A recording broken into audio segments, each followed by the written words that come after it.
शांति।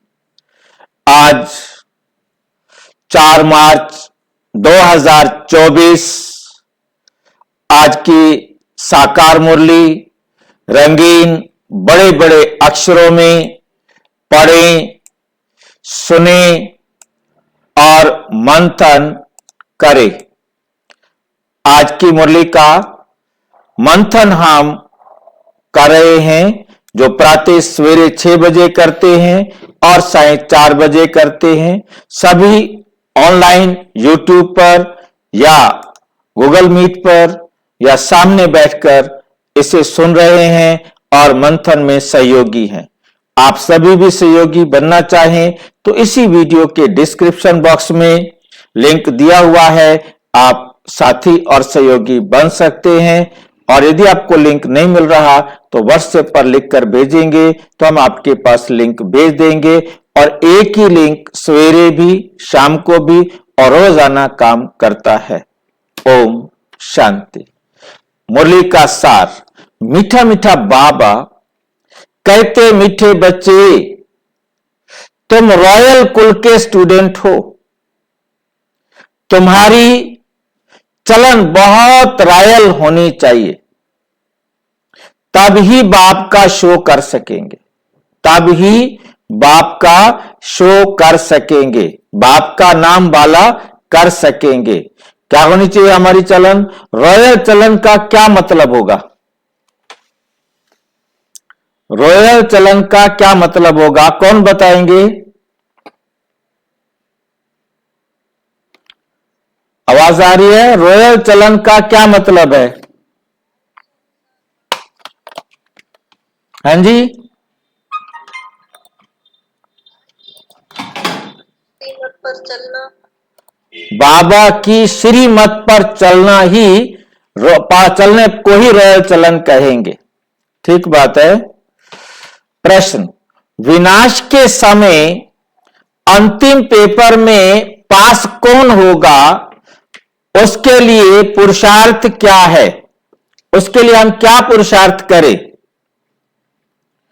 अंतिम पेपर में पास वही हो सकता है जिसे बाप के सिवाय पुरानी कोई भी इस दुनिया की कोई भी चीज याद ना आए। ये देह भी याद ना आए और इस दुनिया की पुरानी कोई भी चीज याद ना आए। याद आई तो फेल। इसके लिए बेहद की सारी दुनिया से ममत्व निकाल देना है। यहां हम बेहद का अर्थ क्या लेंगे? बेहद की दुनिया का क्या मतलब हुआ? बेहद की दुनिया का क्या? हाँ जी, जिसकी कोई हद ना हो। नहीं, यहां बेहद की दुनिया का क्या मतलब? सारे रिश्ते नाते जितने हैं, जो कुछ भी इन आंखों से दिखाई दे रहा है, किसी भी वस्तु के प्रति हमारा ममत्व ना हो, उसको मेरा कहने का हमारे में संकल्प ही ना हो। ये शरीर भी और शरीर के साथ जो कुछ भी इस दुनिया में दिखाई दे रहा है, उसे यदि मेरा कहने का हमें संकल्प आता है तो अभी हमारा उसमें ममत्व है, उससे ममत्व निकल जाए। क्या हम इनको यूज ना करें? हम इनको यूज करते हुए इतने न्यारे हों कि अगले पल यदि वो नहीं तो हमें फीलिंग नहीं आए, हमें कोई संकल्प नहीं आए। हम संसार की सारी चीजों को यूज करते हुए, प्रयोग करते हुए उससे बिल्कुल न्यारे रहें। क्योंकि जो चीज मैंने जितना समय प्रयोग करनी है, 1 सेकंड मेरे पास फालतू नहीं रुक सकती। उस चीज को जिसने प्रयोग करना है उसके पास पहुंचने में 1 सेकंड लेट नहीं हो सकती। इसलिए हर एक आत्मा जिस चीज को जितना समय प्रयोग करना है, चाहे उसकी हैसियत है या नहीं है, वे उसे उपयोग करेगा। हम एक्टर हैं, ये सब कुछ डायरेक्टर का है। इसकी टेंशन डायरेक्टर को कि कब कौन सी चीज किसके पास पहुंचेगी, कौन किसको प्रयोग करेगा। हमें मिली है, हम प्रयोग कर रहे हैं, हमारे से चली जाएगी तो जिनके पास जाएगी वही प्रयोग करेंगे। ये बात हमारी बुद्धि में बहुत अच्छी तरह से रहना चाहिए। जब ये बात हमारी बुद्धि में अच्छी तरह से रहेगी तो हम इसको समझ सकेंगे। तो हमें बहुत अच्छी तरह इस बात को समझ करके चलना है। देह अभिमान टूटा हुआ हो तो सबसे पहले हमें अपना देह का अभिमान तोड़ना है। जब हमारा देह का अभिमान खत्म होगा तो कोई भी विकार, कोई भी चीज अटैचमेंट में नहीं आ सकती। किसी को भी हम मेरा नहीं कहेंगे। ओम शांति। बच्चों को सदैव यह नशा रहना चाहिए कि हम कितने रॉयल स्टूडेंट हैं, हम कितने रॉयल स्टूडेंट हैं। बेहद का मालिक हमको पढ़ा रहे हैं, तुम कितने ऊंच कुल के रॉयल स्टूडेंट हो। पढ़ाने वाला हमें बेहद का मालिक, वो हमें पढ़ाने के लिए आया है। तुम कितने ऊंच कुल के रॉयल स्टूडेंट हो। तो रॉयल स्टूडेंट की चलन भी रॉयल चाहिए, तब ही बाप का शो करेंगे, तब बाप का नाम शो करेंगे। तुम विश्व में शांति स्थापन करने के लिए निमित्त बने हुए हो। तुम निमित्त हो सारे संसार में शांति को स्थापन करने के लिए। तो क्या आप बाप की श्रीमत पर इसे स्थापन करते हो? तुमको शांति की प्राइज मिलती है, वो भी एक जन्म के लिए नहीं, 21 जन्मों के लिए वो प्राइज आपको मिलती है। फिर 21 जन्म के लिए मिलने के बाद क्या होता है? जन्म जन्मांतर, हर कल्प कल्पांतर आपको मिलती रहती है। बच्चे बाप का शुक्रिया मानेंगे, वाह बाबा कमाल कर दिया, बहुत बहुत हमारे ऊपर कृपा की जो आपने आकर हमें सारा ज्ञान समझा दिया। और बाप आप पे ही आकर हाथ में बहिष्ठ स्वर्ग देते हैं। बच्चों को पता था क्या कि बाप ये आकर देंगे? दुनिया में किसी को पता नहीं था कि भगवान आकर हमें ये देंगे, परमात्मा आकर हमें ये सब देंगे, ये किसी को भी पता नहीं था। अब बाप कहते हैं, मीठे बच्चे मुझे याद करो। याद के लिए क्यों कहते हैं? बाबा याद के लिए क्यों कहते हैं? क्योंकि इस याद से ही विकर्म विनाश होने हैं। बेहद के बाप की पहचान मिली और निश्चय हुआ, और निश्चय हुआ, तकलीफ की कोई बात नहीं। बाबा कहते तकलीफ की कोई बात नहीं। भक्ति मार्ग में बाबा करते हैं, बाबा बाबा करते रहते हैं। भक्ति में भी मंदिर में जाएंगे, बाबा बाबा करते रहेंगे, परंतु जानते नहीं। जरूर बाप से कुछ वर्षा मिलेगा। तुम्हें पुरुषार्थ की मार्जन भी है। हमें पुरुषार्थ की मार्जन कैसे मिली? हमें पुरुषार्थ की मार्जन कैसे मिली? हमें पुरुषार्थ की मार्जन है क्योंकि हमें कम से कम संदेश मिल गया, पता चल गया विनाश से पहले हमारे पास समय है कि हम जितना सुधरना चाहें अपने आप को सुधार सकते हैं। जितना श्रीमत पर। ओम शांति। भाई जी, ये पुरुषार्थ की मार्जिन का मतलब क्या है? पुरुषार्थ की मार्जिन का मतलब है गैप। हमें कुछ समय मिल गया है, बाकियों को तो पता ही नहीं चला ना। हमें पता चल गया है तो हमको समय मिल गया है, हम बाबा की श्रीमत पर चलकर अपने आप को सुधार सकते हैं। बाकियों को जब पता लगेगा तब सुधरेंगे ना। बाकियों को तो पता ही नहीं चला, अब उनको लास्ट में पता चला। किसी को तो 100 साल पहले पता चला, किसी को 60 साल पहले पता चला, किसी को 20 साल पहले पता लगा, किसी को 10 साल पहले, किसी को 1 साल पहले। अब इसको 1 साल पहले लगा तो उसको तो 1 साल का ही तो टाइम मिला ना।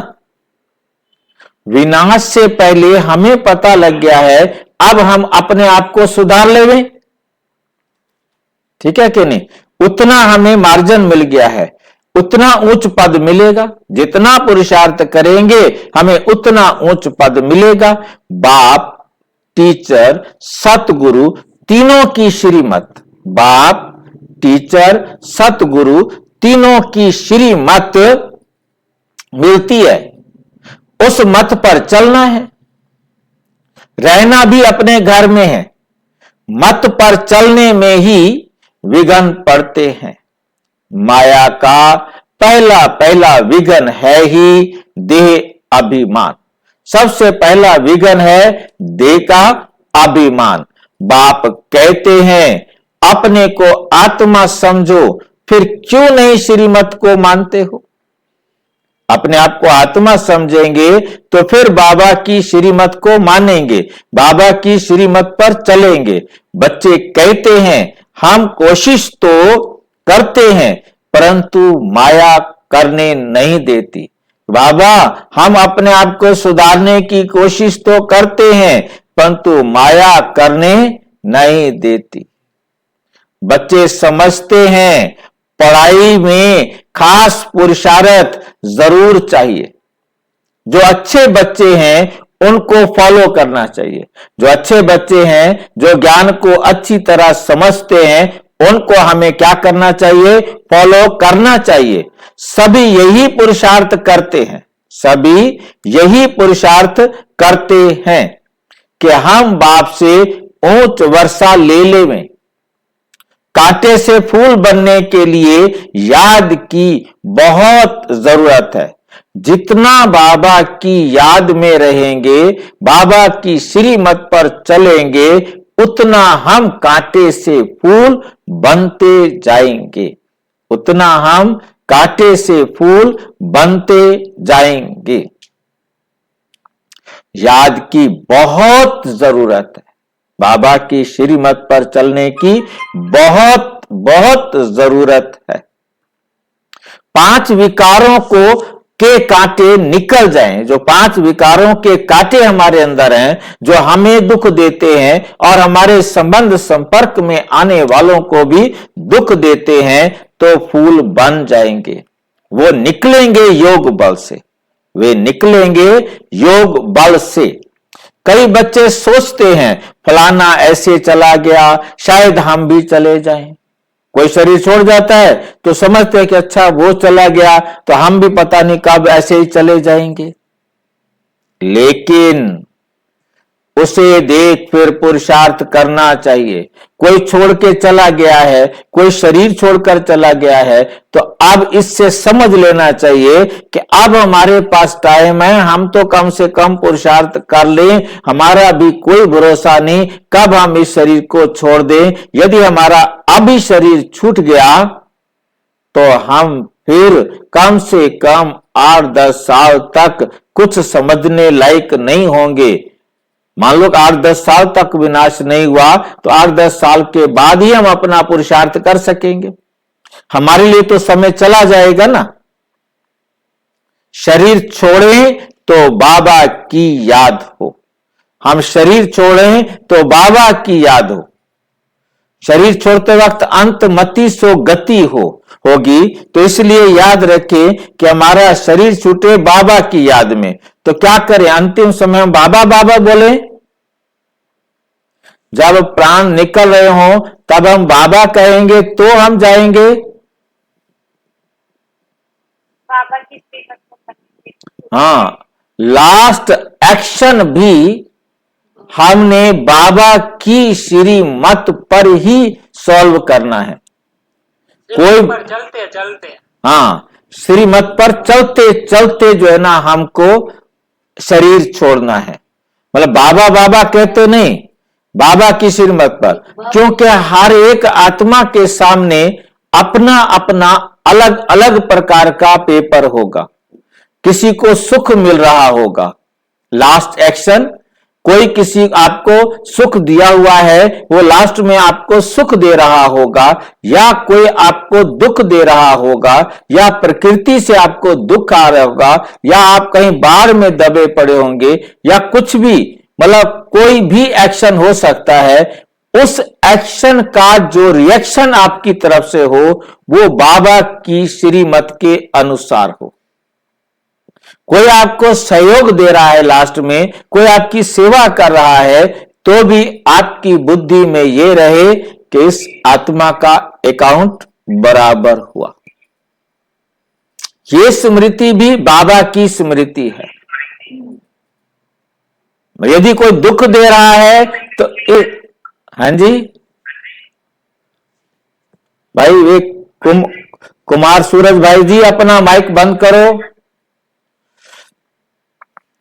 मतलब क्या होता है कि आपने लास्ट मोमेंट पर आपको कोई सुख दे रहा है तो भी अकाउंट बराबर, ओम शांति, और कोई दुख दे रहा है तो भी अकाउंट बराबर, ओम शांति। हमें ना दुख की फीलिंग आए और ना हमें सुख की फीलिंग आए, हमारे पास एक ही संकल्प आए, ओम शांति, बस। तो हम अपने घर वापस जाएंगे। तो यह है हमारा घर जाने का नियम।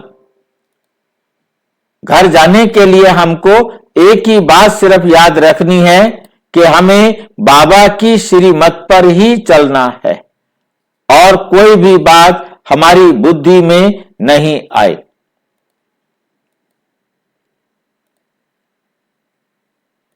ठीक है।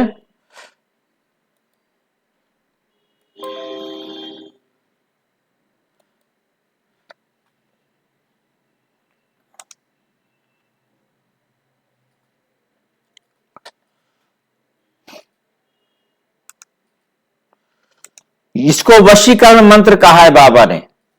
ये बाबा ने सलाह दी है, ये है वशीकरण मंत्र, जिससे हम अपने आप को विकारों से मुक्त कर सकते हैं।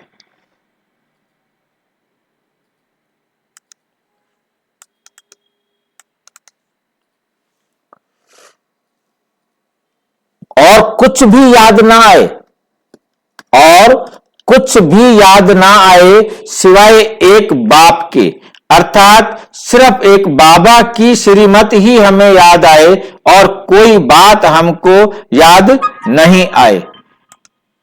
जब प्राण तन से निकले, जब प्राण इस तन से निकले तो परमात्मा याद आने का मतलब हमें समझ में आया कि परमात्मा की श्रीमत पर ही हर समस्या का समाधान हो। इस बात को हम बहुत अच्छी तरह ध्यान में रखेंगे।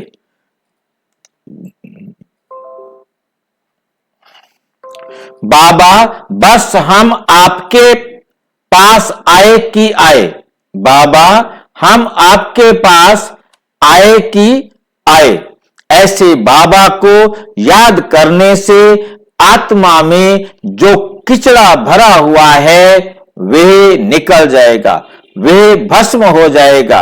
आत्मा में है तो शरीर में भी कहेंगे।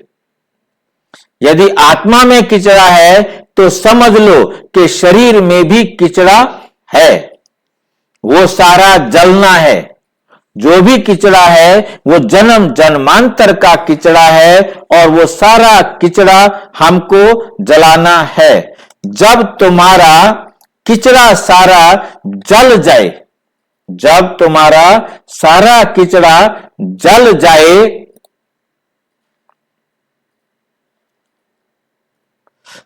तुम्हारे लिए, तुम्हें सिर्फ अपना किचड़ा नहीं साफ करना। हमें सिर्फ ये नहीं कि अपना किचड़ा हम साफ करें, हमें सभी का किचड़ा साफ करना है।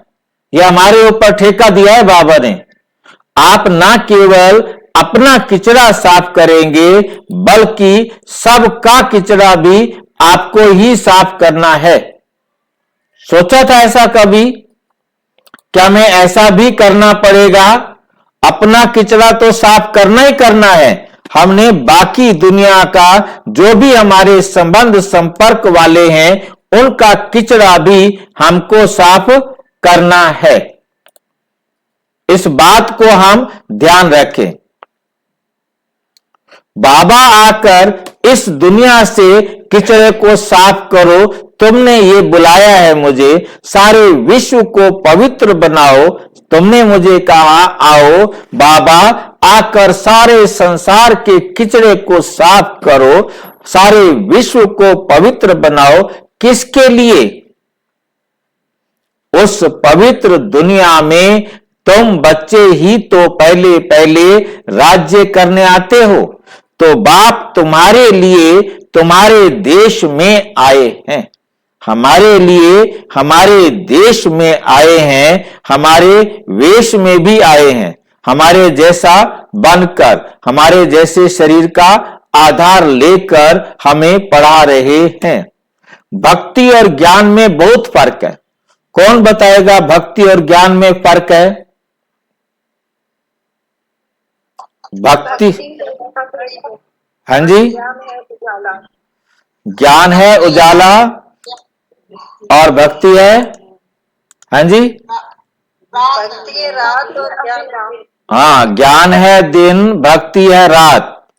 और भक्ति है, और विशेष अंतर बताओ कि ज्ञान में हर कर्म सोच समझ कर किया जाता है, जानकर किया जाता है, परंतु भक्ति में जानते नहीं।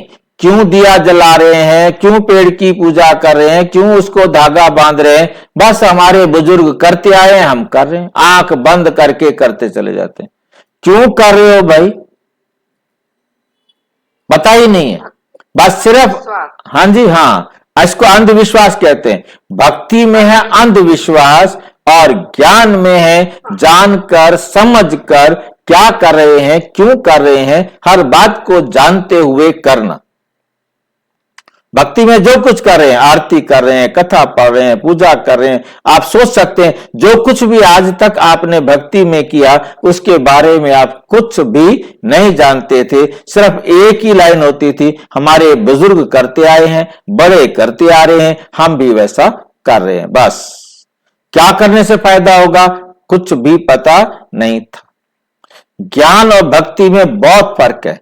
भक्ति में कितने अच्छे अच्छे गीत गाते हैं, परंतु किसका कल्याण नहीं करते। उन गीतों से किसी का भी कल्याण नहीं होता। कल्याण किस में होता है?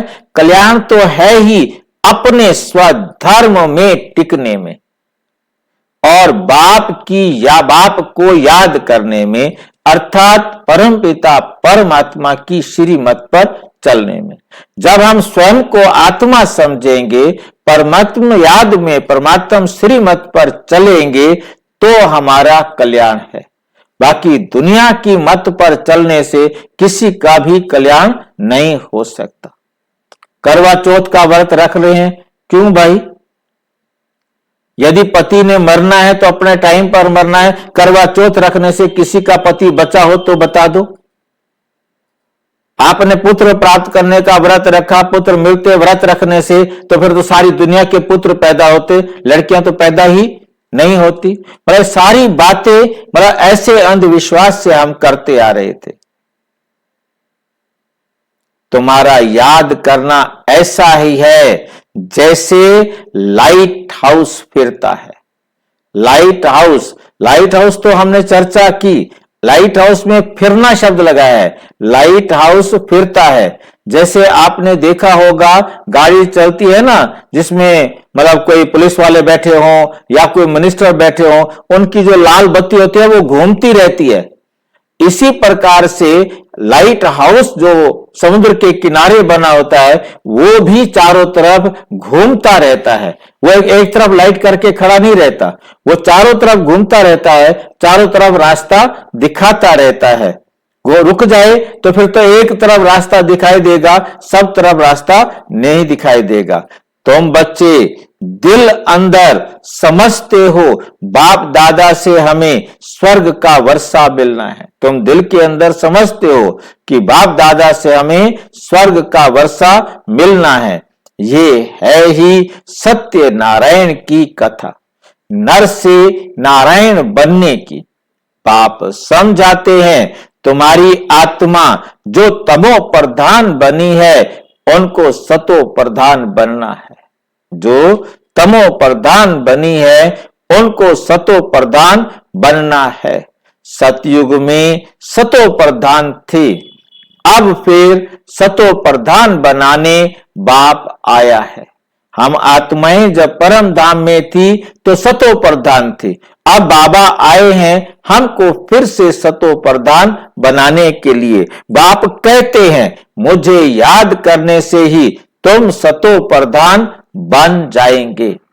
बाप ने ही गीता सुनाई थी, बाप ने ही गीता सुनाई थी, अब तो मनुष्य सुनाते हैं।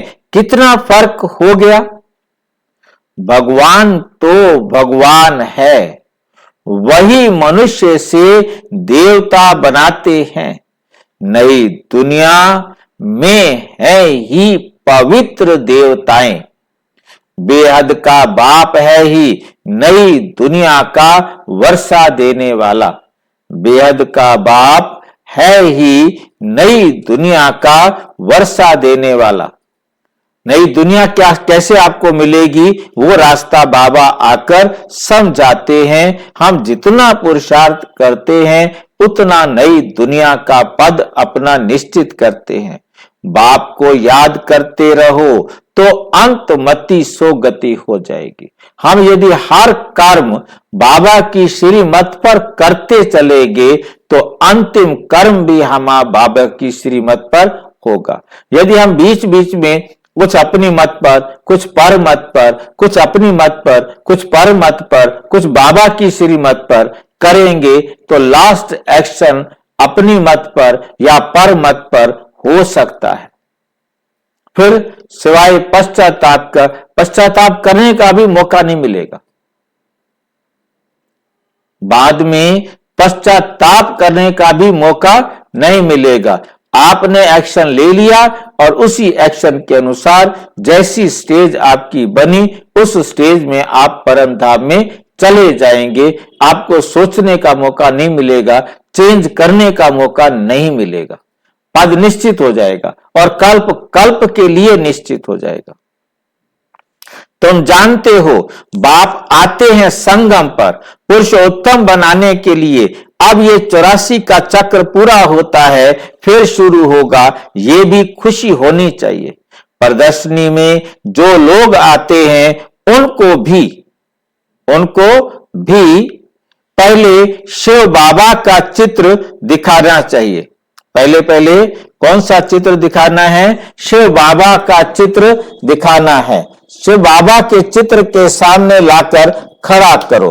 बाप कहते हैं मुझे याद करो, बाबा कहते हैं मुझे याद करो, तो विकार में विनाश हो जाएंगे। मुझे याद करने से तुम ये लक्ष्मी नारायण बन जाएंगे। मुझे याद करेंगे तो तुम लक्ष्मी नारायण बन जाएंगे।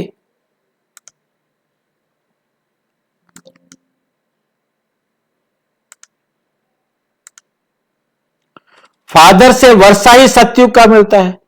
परमात्मा से हमें वर्षा कहां का मिलता है? सतयुग का मिलता है।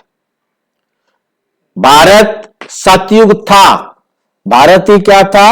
सतयुग था और किसी का राज्य था ही नहीं। सारी पृथ्वी पर स्वर्ग था, हम ही थे और कोई देवी देवता नहीं थे और कोई भी नहीं थे।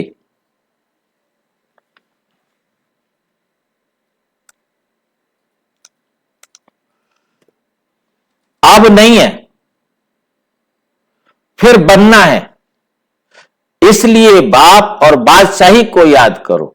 एक तो बाबा को याद करो, एक बाबा से मिलने वाली बादशाही को याद करो, तो अंतमति सो गति हो जाएगी।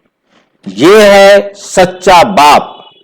इनका बच्चा बनने में ही, इनका बच्चा बनने से ही तुम सचखंड के मालिक बनेंगे, तुम सचखंड के मालिक बनेंगे। पहले पहले अलफ को पक्का कराओ। अलफ माना अल्लाह, अलफ माना अल्लाह, ए से अल्लाह बनता है। अलफ बाबा, बे बादशाही, बे बादशाही। बाप को याद करो तो याद से ही विकर्म विनाश होंगे और तुम स्वर्ग में चले जाएंगे। तुम कहां चले जाएंगे? स्वर्ग में, क्योंकि विकर्म खत्म होंगे तो स्वर्ग में जाने के लायक बन जाएंगे। कितना सहज है। जन्म जन्मांतर भक्ति की बातें सुनते सुनते बुद्धि को माया का ताला लग गया है, बुद्धि को माया का ताला लग गया है। बाप आकर चाबी से ताला खोलते हैं। इस समय सभी के कान जैसे बंद है। पत्थर बुद्धि है, पत्थर बुद्धि समझते हैं, जिनको कुछ भी कहो, कितना भी उन्हें सुधरने की बात कहो, उनके कान पर कोई असर नहीं होता। तुम लिखते भी हो शिव बाबा याद है, जब बाबा कहते हैं शिव बाबा याद है, तो जब हम ज्ञान में आए थे उस समय ओम शांति का प्रचलन इतना नहीं था। उस समय सब एक दूसरे से मिलते थे तो कहते थे शिव बाबा याद है। माउंट आबू जाते हैं ना, फिर तो बाबा याद है। हाँ, शिव बाबा याद है, स्वर्ग का वर्षा याद है। बादशाही याद करने से मुख मीठा तो होगा ना, खुशी तो आएगी ना। बाप कहते हैं मैं तुम बच्चों का कितना उपकार करता हूं, तुम तो अपकार ही करते आए हो।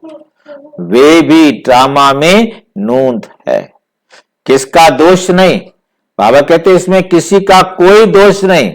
हम किसी को दोष नहीं दे सकते, मतलब चाहे वो मुरली सुनने आए चाहे नहीं आए, चाहे पढ़े चाहे नहीं पढ़े, सुधरे नहीं सुधरे, गलत काम करे अच्छे काम करे, हमें बहुत अच्छी तरह से अपने आप को समझा देना है। वो जो कुछ भी दुनिया में हो रहा है, जो कुछ भी जो कर रहे हैं, वो उन आत्माओं ने इस समय ऐसा ही करना था और वैसा ही उन्होंने किया। अब हम दोष लगाते रहे तो सिर्फ हम अपनी बुद्धि खराब कर सकते हैं, अपना समय बर्बाद कर सकते हैं।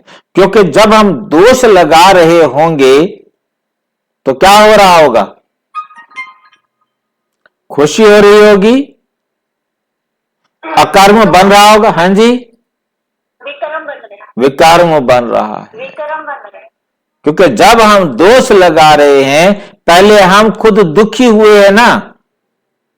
जब हम दुखी हुए तब तो हमने दूसरे को दोष दिया। यदि हम दुखी ना होते तो हम दूसरे को दोष नहीं देते। जरूर उसके द्वारा किए गए एक्शन पर हम दुखी हुए हैं, अर्थात हमने दुख ले लिया है। अब हम अपने दुख को रिमूव करने के लिए सोचते हैं, हम उसके ऊपर क्या लगाते हैं? दोष लगाते हैं, और ये डबल हो जाता है। एक दुख लिया और फिर उसके बाद दुख दिया। जिसको भी हम दोष लगाएंगे उससे खुशी होगी, उससे सुख मिलेगा? नहीं मिलेगा, वो भी दुखी होगा। तो हमारा डबल विकर्म बना, सिंगल विकर्म नहीं, डबल विकर्म बना। तुम बच्चों की ये मिशन है ही पत्थर बुद्धियों को पारस बुद्धि अथवा कांटों को फूल बनाने के लिए। ये मिशन तुम्हारी चालू है।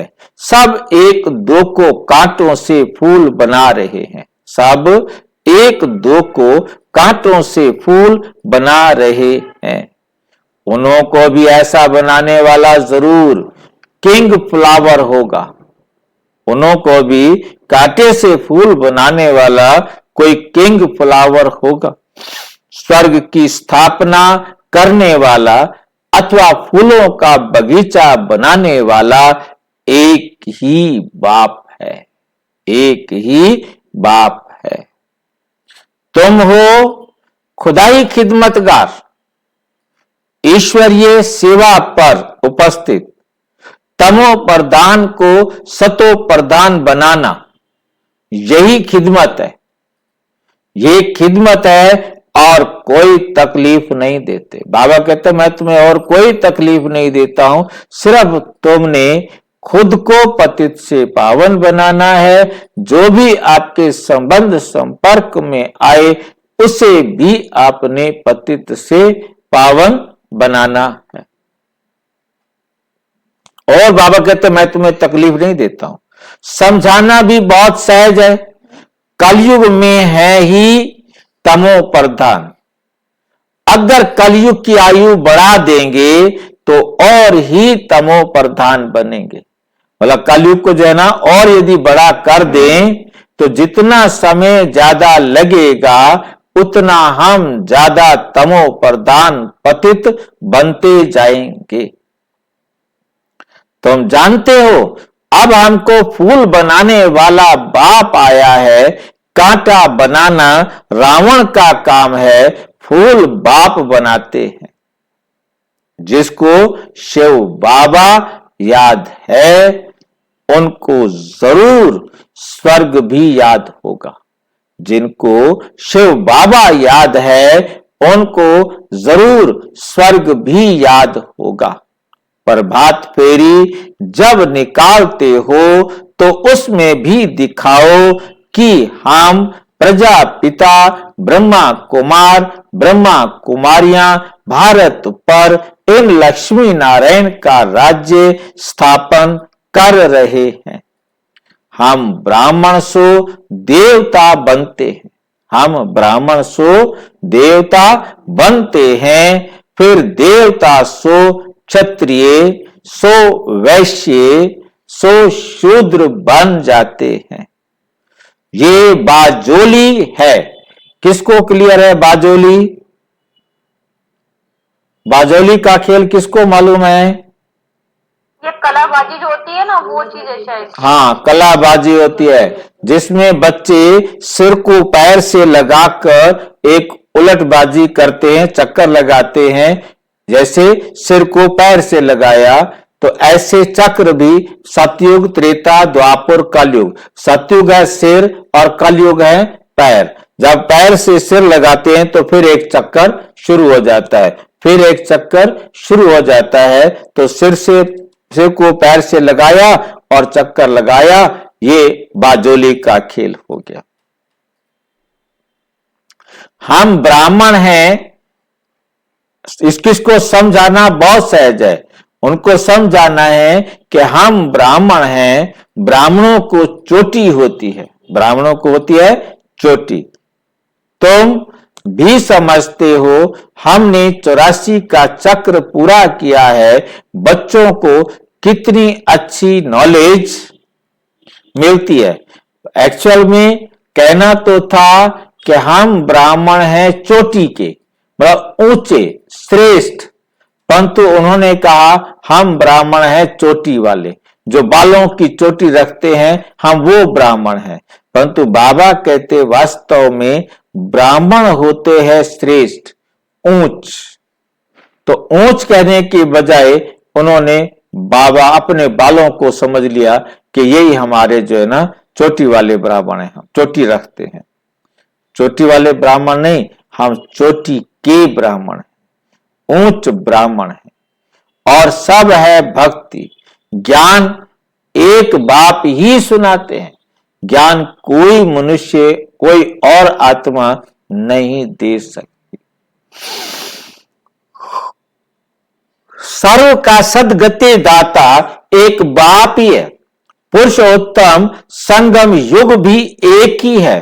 इस समय बाप तुम बच्चों को पढ़ाते हैं। भक्ति में फिर यादगार चलता है। बाप ने तुम बच्चों को रास्ता बताया है। बाबा आकर के हम बच्चों को क्या समझा रहे हैं? रास्ता बता रहे हैं। रास्ता बताया है कि ये पुरुषार्थ करने से तुम ये वर्षा ले सकते हो। तुम ये पुरुषार्थ करो तो तुम ये वर्षा ले सकते हो। ये पढ़ाई बहुत सहज है। बाबा कहते ये पढ़ाई जो है ये बहुत सहज है नर से नारायण बनने की। ये पढ़ाई है नर से नारायण बनने की पढ़ाई। कथा कहना रोंग है। दुनिया वाले कहते हैं सत्यनारायण की कथा सुनी। कथा में और सत्यनारायण के इस पढ़ाई में क्या अंतर है? कौन बताएगा? सत्यनारायण की पढ़ाई में और सत्यनारायण की कथा में क्या अंतर है? सत्यनारायण की कथा में कहा जाता है कि सुन के मतलब सत्य स्वरूप में आएंगे। आई मीन सतयुग में वो जाएंगे। भक्ति है और सत्यनारायण की कथा तो ज्ञान में आ गया है और वो भक्ति वाली सत्यनारायण की कथा है। ये इस ज्ञान में, बाबा के ज्ञान में समझे इसको? सत्यनारायण चलो समझो, देखो इसको ध्यान से समझना है।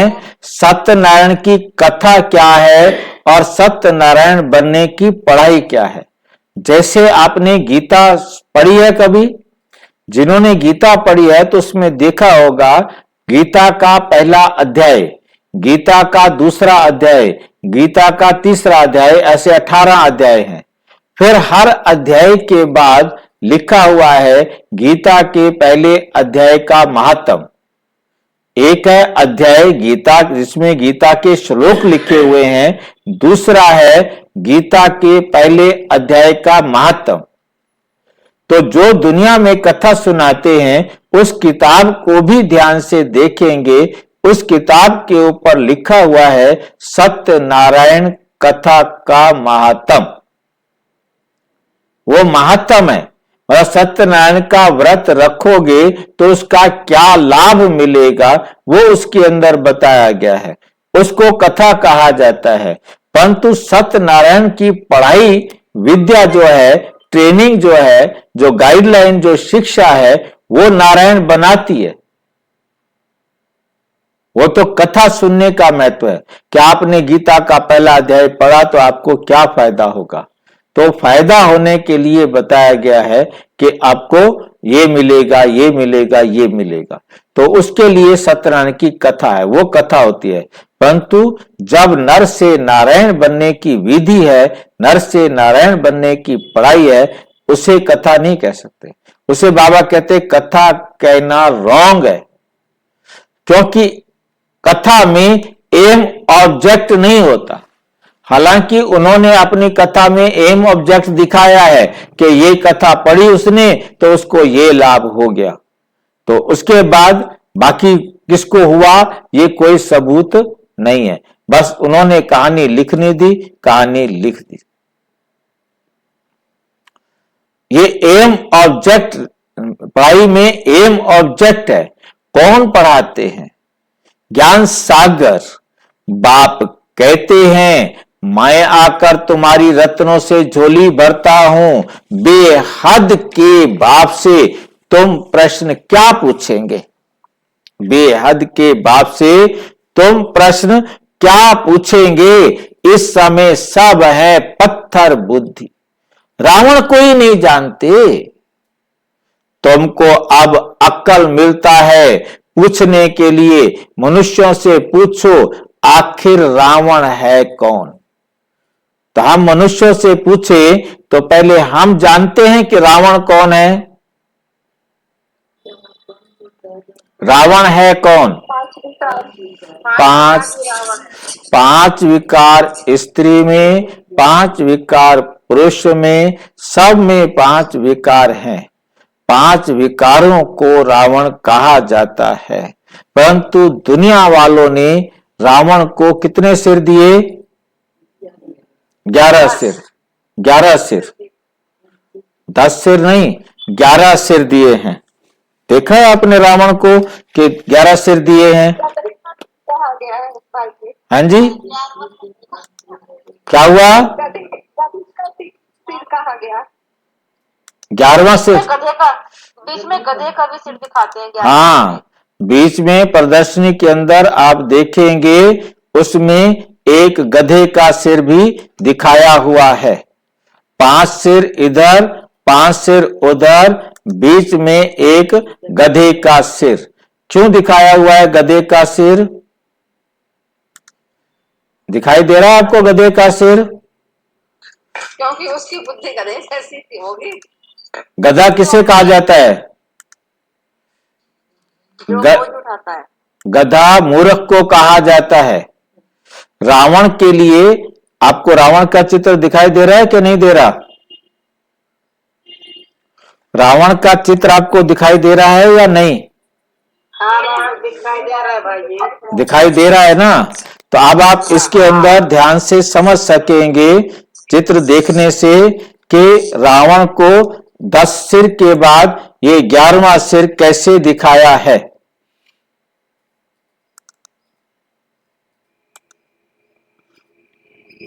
दिखाई दे रहा है आपको? हाँ जी। ठीक है नहीं? रावण को, गधा बाबा ने लगाया है। हाँ जी, ये गधा गधे का सिर बाबा के, ये हमारी प्रदर्शनी में लगा हुआ है। ठीक है नहीं? इस बात को समझना है कि हमारी प्रदर्शनी में ही लगा हुआ है ये गधे का सिर। ये क्यों दिखाते हैं? देखो, एक साइड में आप देखेंगे स्त्री के सिर हैं और एक तरफ पुरुष के सिर हैं, क्योंकि दुनिया वाले रावण बनाते हैं, उनको नहीं पता। मैं बचपन से ही देखता आया हूं कि इसको गधे का सिर लगाया जाता है, परंतु आजकल कोई 11वां सिर लगाता नहीं, क्योंकि उनके दिमाग में रावण के तो 10 सिर हैं, 11वां सिर लगाते ही नहीं है। और यदि कोई लगाते हैं तो गधे का सिर नहीं लगाते, 5 सिर इधर लगा देते हैं, 5 सिर इधर लगा देते हैं, बीच में 11वां सिर हो जाता है। जो मैंने स्टडी किया है वो ये मिस्टेक मिलती है। परंतु बाबा ने कहा, देख रहे हो रावण के हाथ में, रावण 4 वेद, 6 शास्त्र, 18 पुराणों का ज्ञाता था। उसके हाथ में ये किताब पकड़ाई है ना, रावण 4 वेद, 6 शास्त्र, 18 पुराणों का ज्ञाता था। उसके बाद भी उसके अंदर काम विकार था, क्रोध था, लोभ था, मोह था, अहंकार था। तो बाबा कहते, बच्चे, आज पूरी दुनिया में कोई ऐसा नहीं है जिसको कुछ ना पता हो।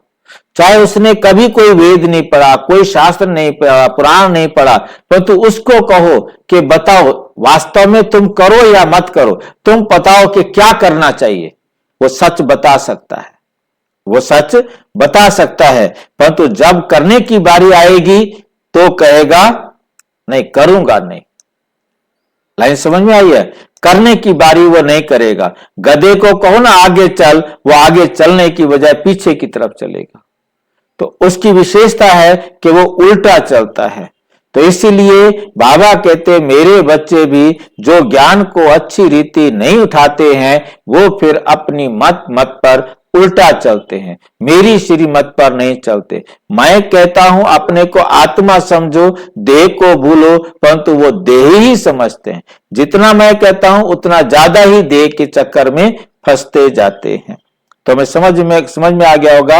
रावण का चित्र नीचे भी दिखाया है कि 5 विकार नारी में और इधर 5 विकार पुरुष में। पुरुष खड़ा कर दिया और नारी खड़ी कर दी, और सारी दुनिया इन विकारों की आग में जल रही है। काम, क्रोध, मतलब जब तक हम संपूर्ण नहीं बनते तब तक हम भी मूर्खता वाले काम करते रहेंगे, है ना? कर रहे हैं। तो तब ये प्रमाण दे रहे हैं बाबा ना कि अभी भी मेरे बच्चे कितने अच्छे बच्चे हैं।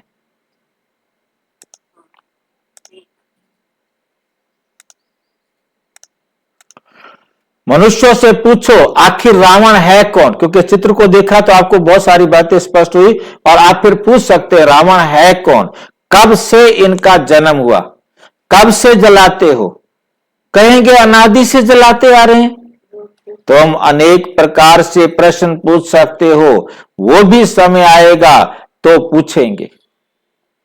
कोई रिस्पॉन्स कर नहीं सकेगा। बाबा कहते हैं अभी तो तुम नहीं पूछते हो, पर तो जब तुम्हें समझ में आ जाएगा ना तब तुम पूछोगे उनसे। वो भी टाइम आएगा जब तुम उनसे प्रश्न पूछेंगे।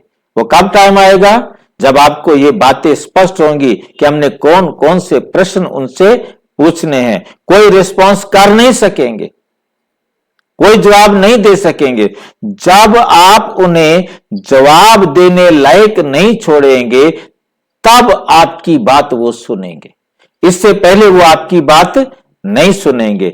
इसलिए ऐसे प्रश्न तैयार करने हैं जो बाबा मुरली में हमें रोजाना समझा रहे हैं। उनसे पूछो कि रावण कौन है, रावण किसे कहा जाता है, रावण क्या है, ये बातें उनको पूछनी है।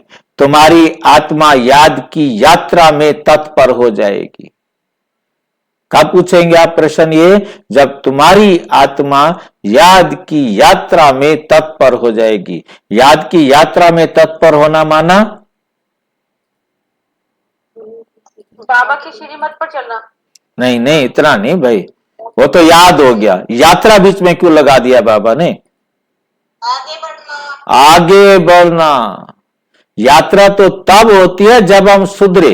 याद तो हो गया, याद का मतलब है श्रीमत पर चलना और उसकी यात्रा, हाँ, आगे बढ़ते जाना। जितने अब सुधर गए हैं अगले सेकंड उसमें और सुधार चाहिए, अगले सेकंड उसमें और सुधार चाहिए, रुकना नहीं है।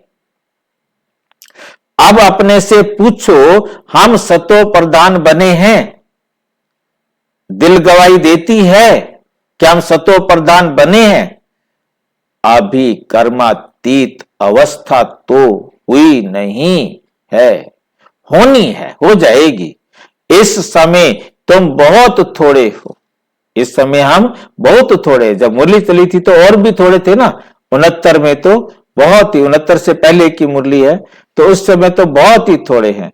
इसलिए तुम्हारी कोई सुनते नहीं है और तुम्हारी बात ही न्यारी है। पहले पहले तो बताओ, बाप संगम युग पर आते हैं। एक एक बात जब समझें तब आगे बढ़ाओ। पहले एक बात समझाओ, जब वो मान ले, स्वीकार कर ले, उससे लिखवा लो, कई बार कहते हैं, फिर अगली बात बताओ, नहीं तो मुकर जाएगा। बहुत धैर्य से, प्यार से समझाना है, एकदम जल्दबाजी नहीं करनी है। जैसे बाबा ने 26 साल में आत्मा का रूप जाके समझाया, इतना धीरज से समझाना है, फिर तो कई कल्प लग जाएंगे। ठीक है, हमें बहुत फास्ट समझाना है, हमने धीरे धीरे नहीं समझाना है। उस टाइम तो बहुत अपोज था, विरोध था। अब तो हम उस स्टेज पर आ गए हैं कि बहुत जल्दी हम अपना ज्ञान सबको दे सकते हैं। कि तुमको 2 बाप है, उनको पहले तो 2 बाप भी बताओ, फिर उनको बताओ तुम्हारे 2 बाप हैं। एक तुम्हारा लौकिक बाप है शरीर का, और दूसरा आत्मा का पिता परमात्मा है। पारलौकिक बाप से हमें बेहद का वर्षा मिलता है, क्योंकि वो बेहद की दुनिया का मालिक है, सारे वर्ल्ड ड्रामा का मालिक है, डायरेक्टर है, तो वो सारी दुनिया का मालिक है। तो हमें उससे बेहद का वर्षा मिलता है। जब सतो प्रधान बनते हो, बाप याद पड़े तो खुशी का पारा चढ़े। तुम बच्चों में बहुत गुण भरे जाते हैं। तुम बच्चों को बाप आकर क्वालिफिकेशन सिखलाते हैं, हेल्थ वेल्थ भी देते हैं, गुण भी सुधारते हैं, गुण भी सुधारते हैं, एजुकेशन भी देते हैं, जेल की सजाओं से भी छुड़ाते हैं, जेल की सजाओं से भी छुड़ाते हैं। तुम बहुत अच्छी रीति मिनिस्टर आदि को भी समझा सकते हो। समझाना ऐसा चाहिए जो उनको पानी पानी कर देना चाहिए। पानी पानी करना माना एकदम क्या हो जाता है? हाँ, शर्मिंदा करना। हाँ, शर्मिंदा करना होता है, परंतु यहां हमने शर्मिंदा नहीं करना, यहां उसको रियलाइज कराना है, वाक्य में आप ठीक कह रहे हो, वाक्य में आपने जो कहा वो बिल्कुल ठीक है। तुम्हारा ज्ञान बहुत मीठा है, तुम्हारा ज्ञान बहुत मीठा है। प्रेम से बैठकर सुने तो प्रेम के आंसू आ जाए। यदि आप उनको प्रेम से सुनाओ और वो प्रेम से सुने तो उनके भी प्रेम के आंसू आ जाएं। हमेशा इस दृष्टि से देखो कि हम भाई को रास्ता बताते हैं। बोलो, हम श्रीमत पर भारत की सच्ची सेवा कर रहे हैं, भारत की सेवा में ही पैसे लगाते हैं। बाबा कहते हैं दिल्ली में सेवा का घेराव डालो, दिल्ली में सेवा का घेराव डालो, विस्तार करो, परंतु अभी तक किसी को घायल किया ही नहीं है। हमने क्या करना है? घायल करना है। घायल करना माना अपने वश में कर लेना। जब दुश्मन घायल हो जाता है तो वो हाथ खड़े कर देता है, कहता है मैं आपकी शरण में हूं, आपके वश में हूं, आप जो मर्जी करो। घायल करने में योग बल चाहिए। बाबा की श्रीमत पर चलने का अनुभव अच्छा चाहिए। योग बल से जितना ज्यादा हम बाबा की श्रीमत पर चलने के अनुभवी होंगे, तुम विश्व के मालिक बनते हो। साथ साथ ज्ञान भी है। योग से ही तुम किसको कशिश कर सकेंगे। अभी बच्चे भाषण भल अच्छा करते हैं, भाषण तो बहुत अच्छा करते हैं, परंतु योग की कशिश कम है, योग की कशिश कम है। मुख्य बात है योग की। तुम बच्चे योग से अपने को पवित्र बनाते हो तो योग बल बहुत चाहिए, उसकी बहुत कमी है। अंदर खुशी में नाचना चाहिए, ये खुशी का डांस है। इस ज्ञान योग से तुम्हारे अंदर डांस होती है, तुम्हारे अंदर डांस होती है। बाप की याद में रहते रहते तुम अशरीरी बन जाते हो। ज्ञान से अशरीरी होना है। ज्ञान से जितना ज्ञान को धारण करेंगे उतना तुम अशरीरी बनते जाएंगे। इसमें गुम होने की बात नहीं। बुद्धि में ज्ञान चाहिए। अब घर जाना है, फिर राजाई में आएंगे। बाप ने विनाश और स्थापना का साक्षात्कार भी कराया है। ये दुनिया सारी जली पड़ी है, सारी दुनिया। देखा बाबा क्या कह रहा है?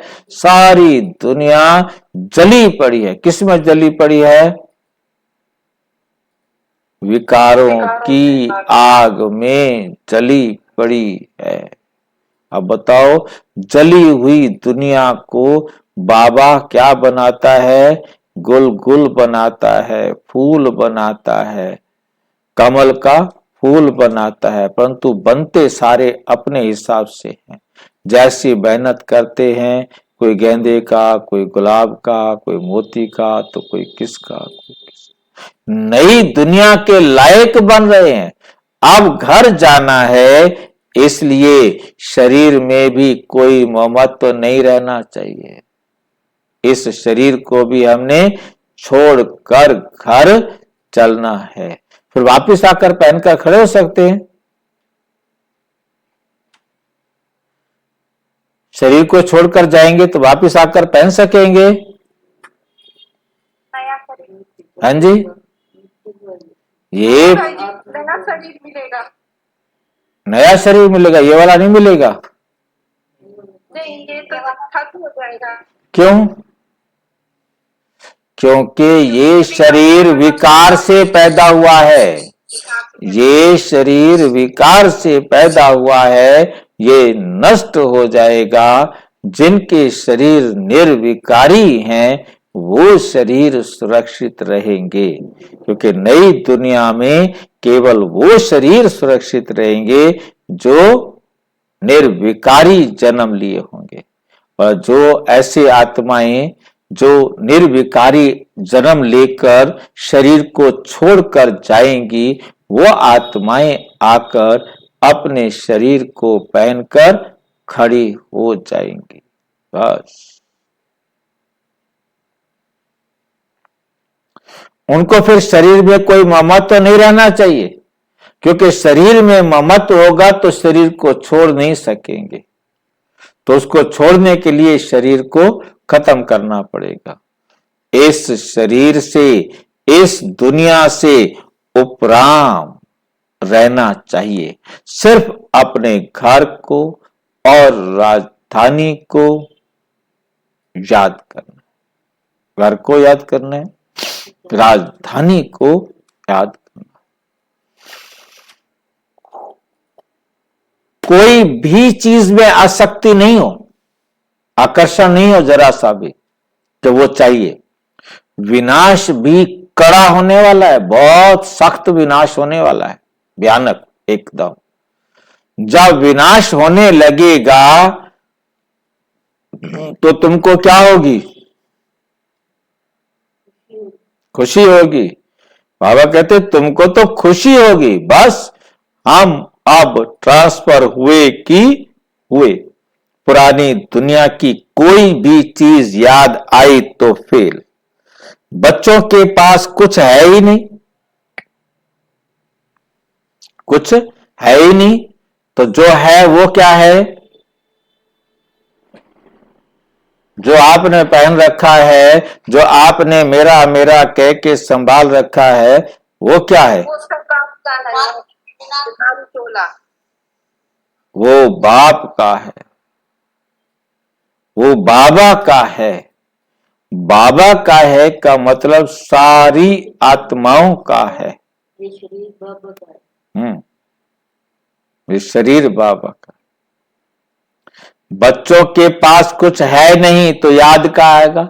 यदि कुछ भी अपना कहने के लिए होगा तो वो बाबा की याद में नहीं रह सकेंगे। बेहद की सारी दुनिया से ममत्व मिट जाए, बेहद की सारी दुनिया से ममत्व मिट जाए। इसमें मेहनत है, इसमें क्या है? मेहनत है। भाई भाई की पक्की अवस्था भी तब रह सकती है जब देह अभिमान टूट जाए। देह अभिमान टूट जाए। देह अभिमान में आने से कुछ ना कुछ घाटा पड़ता है। देह अभिमान में आने से कुछ ना कुछ घाटा पड़ता है। हम भाई को पढ़ाते हैं, क्या बुद्धि में रहे? हम ये ज्ञान किसको दे रहे हैं? आत्मा भाई को दे रहे हैं। भाई से बात करते हैं, ये पक्की टेव आदत पड़ जाए। अगर स्कॉलरशिप लेनी है तो इतना पुरुषार्थ करना है, जब समझाते हो तब भी याद रहे कि हम सब भाई भाई हैं। सब आत्माएं एक बाप के बच्चे हैं। सब भाइयों का बाप के वर्षे पर हक है। बहन का भी भान ना आए, इसको कहा जाता है आत्म अभिमानी। आत्मा को ये शरीर मिला है, उसमें किसका नाम मेल का, किसका नाम फीमेल का पड़ा है। इनसे परे बाकी आत्मा है। सोचना चाहिए, बाबा जो रास्ता बताते हैं वो बरोबर ठीक है। यहां बच्चे आते ही हैं, आते ही हैं। किस लिए? ये प्रैक्टिस करनी चाहिए। ये प्रैक्टिस करनी चाहिए। ये प्रैक्टिस करने के लिए बच्चे कहां आते हैं? मधुबन में आते हैं। ट्रेन में किसको बैज पर समझा सकते हो? कोई भी आपके पास बैठे, अपने बैज पर उनको समझा सकते हो। बैठकर एक दो से पूछो, तुम को कितने बाप है? ऐसा प्रश्न पूछो, तुमको कितने बाप है? कोई भी बैठा, कोई भी मिले अजनबी, उसको पूछ लो तुम्हारे कितने बाप हैं, वो पागल हो जाएगा। कहेगा बाप पूछते हो, कितने बाप है? ये भी कोई पूछने की बात है? सबका एक ही बाप होता है। फिर उसे दूसरा बाप दे दो। अगली बार फिर उसे पूछो कितने बाप हैं? वो पहले कहेगा दो। को अच्छा बैठ, हम एक बाप और देते हैं। ठीक है कि नहीं? फिर उसको आपने 3 बाप बताने हैं। दूसरे का ध्यान खिंचवाने की ये युक्ति है। फिर तुमको 2 बाप हैं और हमको 3 बाप है। अगले दिन यदि आपने पूछ लिया कि कितने बाप हैं, कहेगा 4 ही बता दो, वरना इन्होंने एक और बाप बढ़ा देना है। इस अलौकिक बाप द्वारा हमको वर्षा मिलता है, तुम्हारे पास फर्स्ट क्लास चीज है। कोई कहे इससे क्या फायदा? बोलो हमारा फर्ज है अंधों की लाठी बन रास्ता दिखाना। जैसे नन्स सर्विस करती हैं, तुम भी करो। तुमको बहुत प्रजा बनानी है, तुमको बहुत प्रजा बनानी है। उच्च पद पाने के लिए पुरुषार्थ करना है। तुम सबको चढ़ती कला का रास्ता बताते हो। एक बाप को याद करते करते याद करते रहो तो भी बहुत खुशी होगी और विकर्म भी विनाश होंगे। विकर्म भी या विनाश होंगे और हमें खुशी भी यहां बहुत होगी।